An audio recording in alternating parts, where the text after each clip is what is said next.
decision about what to believe and what not to believe. Senator Durbin. Thank you very much, Mr. Chairman. I have to leave and vote, so I only can ask a question or two. But I listened to the whole panel, and it seems like there's an amazing consensus, at least in the abstract. The problem is the application. Should I be able to stop a speaker because I'm offended? No. Mr. Lawrence, because I'm intimidated? I think yes. Should I be able to stop someone from speaking because he's unpopular? No. Because I find him menacing? Yes. Should I be able to stop someone who makes me feel uncomfortable? No. But should I be able to stop someone who I find threatening or menacing? Intimidating? And where you draw the line? Now put yourself in the position of the president of the university.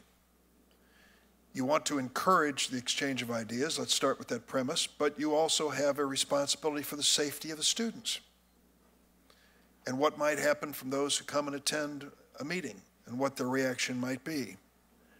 Now add another element. 10 states allow the carrying of guns on college campuses.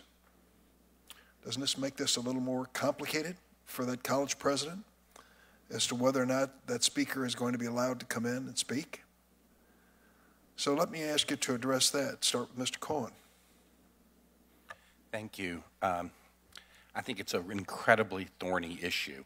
Universities have an obligation, I would say, to take reasonable steps that they can foresee in the event of violence. In other words, if you're a university, you can't do nothing, and then when maybe threatening people show up, you say, oh, I'm going to cancel the speech. You have an obligation to make some bona fide efforts to protect the speaker, protect the students. But of course, there could be situations where at the 11th hour, you got information that 50 busloads of armed anti-fascists were coming to campus, and you'd have no choice but to cancel the speech. I think it's just as a matter of common sense, we have to allow the university to exercise some judgment in a perilous situation such as that. Mr. Abrams. I think the real issue is what's the rule and what's the exception? The rule has to be we allow speech. We don't censor speech.